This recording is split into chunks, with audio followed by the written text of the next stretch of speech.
Hey y'all, I wanted to show you all how we do Nearpod lessons. So once you type in Nearpod and you go through the original signing in and all that good stuff with your email, this is going to be basically like your home page. So what you're looking at, see if I can move that, there you go. Basically what we're going to be looking at, whenever you get into your lessons. If you're ready to create your own, you click on this, or you can do, the lessons in the Google Slides. So I'm just going to show you my most recent one, just so you can get an idea of like some of the things you can do. So let me scroll down. So here is the beginning of the slide, and I like to add like a little voice clip, which I'll show you how to do in just a minute.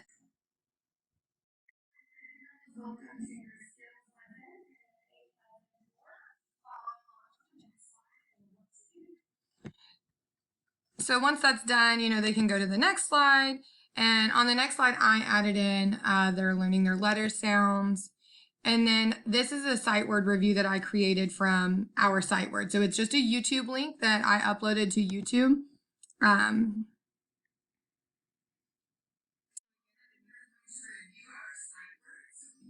did like a little voiceover, and had their sight words reviewed. And this is all just for part of their skills block. So for the next page, this is like a little quiz that you can add in, and I did mine on rhyming words, and we'll learn how to do that in just a moment. And then I wanted to also show you, this is their CKLA Skills Reader. And on their CKLA Skills Reader, I did the screen recording on my computer and was able to actually read the book with them through this way, upload it to YouTube, and then upload the YouTube video to their Nearpod lesson. So they actually have their story with their teacher reading it. And then the last page is their assignment. So I just screenshot the picture of the assignment online, and then I did a little voiceover on this page as well.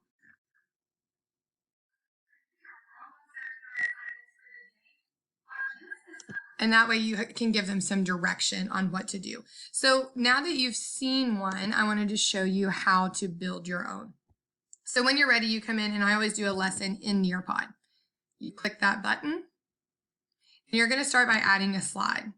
So this part is where you decide what kind of slide are you looking for. Obviously for your intro slide, you're going to just want to add content, and you're going to click that slide button down here. So add content followed by the slide button. And then once you're there, you have several options. So the first one would be to pick your theme.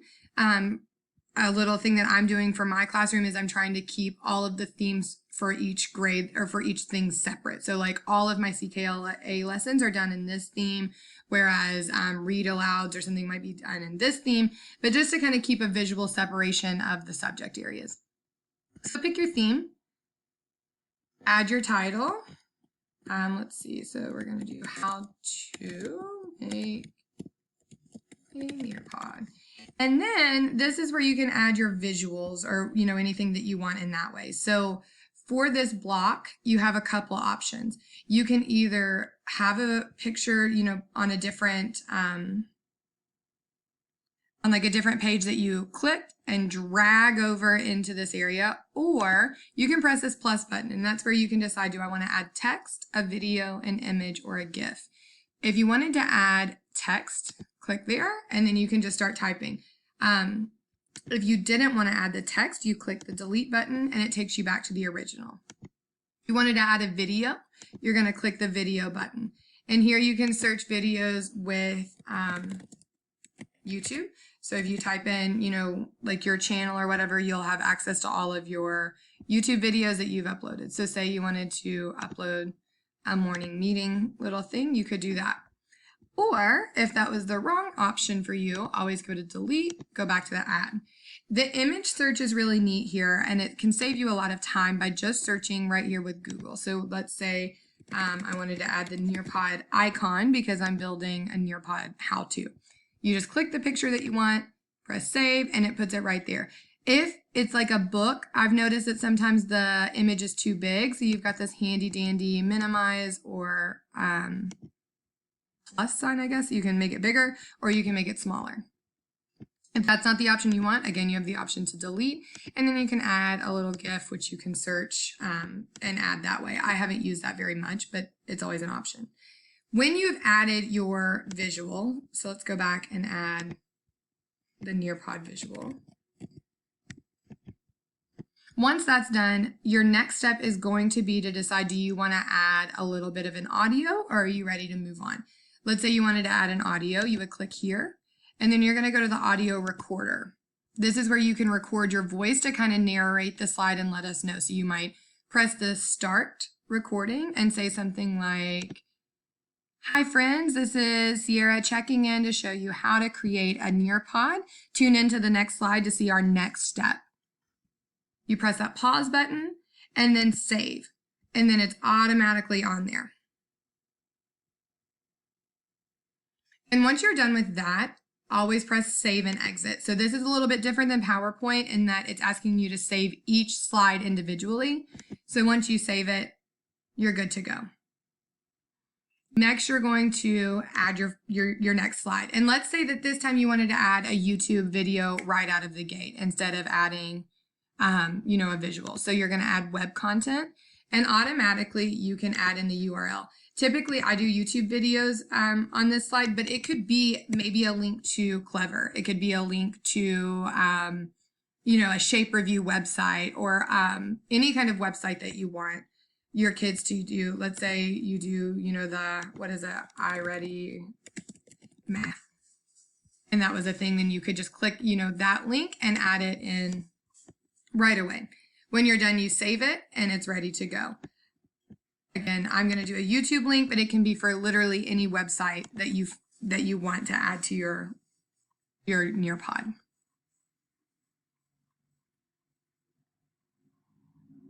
Next, you're going to add another slide. And let's say that after this little this little link for your website, you could either add more content or you can add an activity. And I wanted to show you there are several activities that I wanted to talk about. For K2 specifically, but also for any grade level, this open-ended question is going to be a big lifesaver. Thank you, Garvey, for showing me how to make this part. So if you look on this screen, you can enter your question here. So you could say, "How are you feeling?" Or you could ask, "Who are the characters in this story?" And for our kiddos who aren't able to write, with like typing, this is going to be really helpful because you can enable student audio recording. So when they see the slide, they're going to be read the question, or they're going to read the question or whatever, and then they respond by recording their voice instead of having to type out the answer. And for me, that's a huge thing. And I know for a lot of you all, that would be a big benefit. So again, you go to enable student audio recording on, and then you're done. You can also add the reference here, and you can decide, again, you can search whatever. You can do the audio recorder of your voice reading the "How are you feeling?" anything like that. Press save, and you're good to go. Now, let's say hypothetically that you wanted this open-ended question to be, you meant for this slide to actually come right after the title slide. If that's the case, no stress. You just click down on the slide and move it over. So you have that ability to move the slides within the Nearpod once you're done. Let's keep going though with these activities because there are a lot of them that are super great. Time to Climb is essentially a quiz that's just a little bit more visually appealing to the kids, and a little bit more, it's like it makes it more of a game than just a quiz. So you would enter your question, excuse me, and then answer option, and then at the end, it has a choice that you select, which answer is correct. So that way the computer can keep track of that. Let's say you're done doing the Time to Climb quiz. You would save it. Oh, I can't save it because I don't have anything. So let's just say cancel. And then for the other activities, you have a matching pairs game. So this is great for, I know Ms. Pedzik did one for like shapes, like cylinder matches with a cylinder, but it's just like those old school matching games where you have all the cards flipped over and they click one and it's like a memory game. So they can do that. I know Ms. Garvey did one with like the diagraphs, like CH, and then having a picture of a chair that they had to match. And that's just a more engaging way to push that content. Another activity you can do is the flip grid, a quiz. You can have a draw. You can do collaborate, poll, fill in the blanks, and the memory test. So all of these are options, and they're pretty user-friendly once you get in there. Feel free to explore it. And then you're done. Once you have saved it, save and exit. Oh, and you need to title your lesson, Nearpod, how to save and exit. You have to pick a grade level and a subject, it looks like. So we'll just pick anything. Save and exit. So when you are ready to upload this to your teams, I want to show you one pretty important thing. So let's say you wanted to save this to your teams, how to make a Nearpod. You have the option of editing it, previewing it, or clicking these 3 buttons to share. When you are sharing, click that button. You can email it to your collaborators, so like people on your team. Make sure to know, do you want them to be able to edit what you've done, or do you want them to only be able to view what you've done? Depends on, your personal situation with that. I always go for teams. I click the link here. View only is what you want to post. So you're going to copy that. And then once you've copied your view only lesson, you're going to go, and I know you can't see it up here. You're going to go to teams, assignments. Oh, let me bring this down. And once you're in your teams, you're going to go to your assignments tab, create. So you're going to create an assignment, and how you upload it is right here where it says add resources. So you could enter the title, your due date, whatever, your instructions on. I always say something along the lines of like, follow along with the slides on Nearpod and complete the activity at the end, or just some, simple instructions. But you click the add resources.